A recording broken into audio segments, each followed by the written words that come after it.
So I haven't got too much to share this month because we're still waiting on the drilling conditions and the temperature in order to drill all the different trials. So currently it's mid-March sort of time. We're still having a fairly decent amount of rain every day, and the temperature's still quite cool. So the soil temperature is going to be quite cold at the moment, so there's no point drilling anything yet. We may still have some frost soon, but the majority of the seed has arrived, and I'll just show you the rest of it now. So about 2/3 of the seed has arrived so far for all the trials work. Beans, oats and barley so far, still missing some peas, mustard, vetch and other varieties. We're getting there slowly. So here you can see the seed. On the left here, this is the oilseed rapeseed, spring oilseed rape. In the middle here, you've got the vetch. That's a legume. And on the right hand side, you have the white mustard. These are all quite relatively small seeds. So as all the seeds arrived, I thought I'd just talk you through the different varieties we've got and the different crop types are growing in each field. So as you can see here, this field on the left has got my 4 different mixes in it, and again on the right, my 4 different mixes.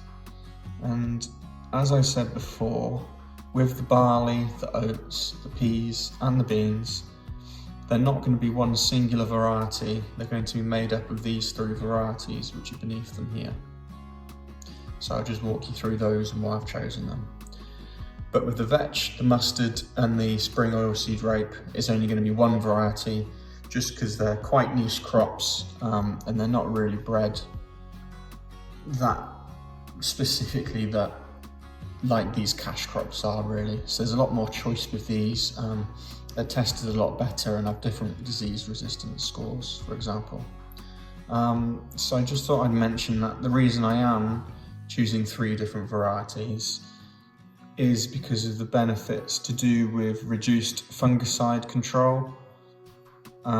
So as I am going to be 0 input on all of these sites, I don't have that fungicide control to be able to, for example, if the vetch gets infected, to be able to spray fungicide on those and control any disease. So I'm using the characteristics and the increased diversity of these 3 different varieties to hopefully give me some resistance against any potential disease, meaning I don't have to use a fungicide. So if we just go to the spring beans, we have, so this is a descriptive list. It's not the same as the recommended list. It's produced by PGRO, and I've gone for these 3 varieties here.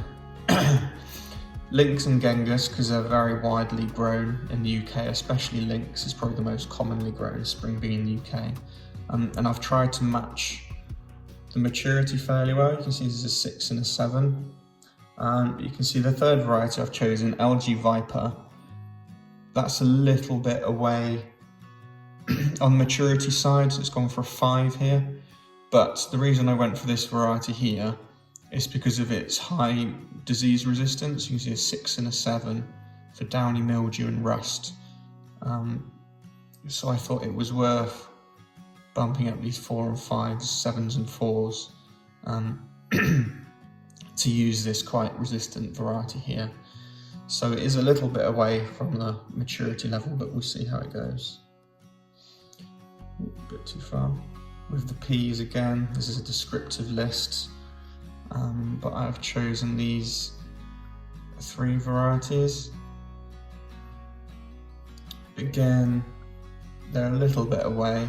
The blue thyme, we already grow these blue thyme peas anyway, so these will be home saved.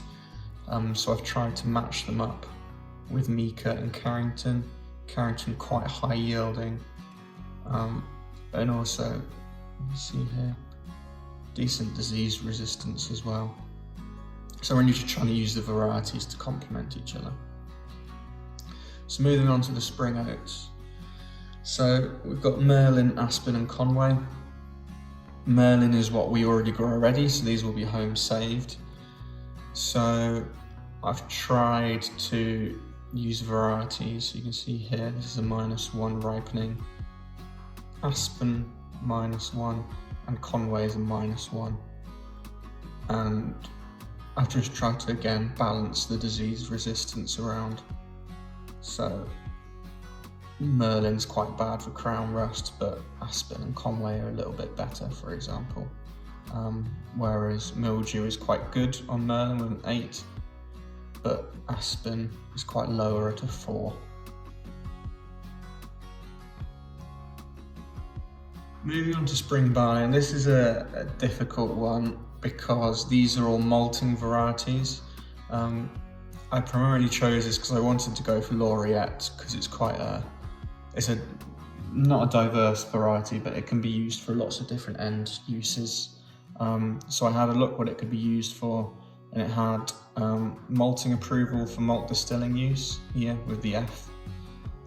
So I looked at 2 other varieties that were fairly close, LG Diablo and KWS Sassy. And if you see here,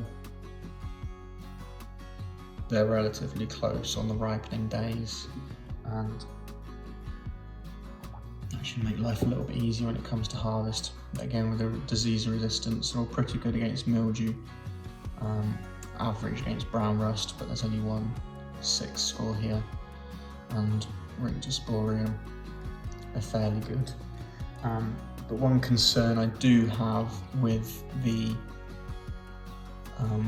malt distilling use is whether they have any cracked peas within the sample. So when I'm growing the barley and peas together,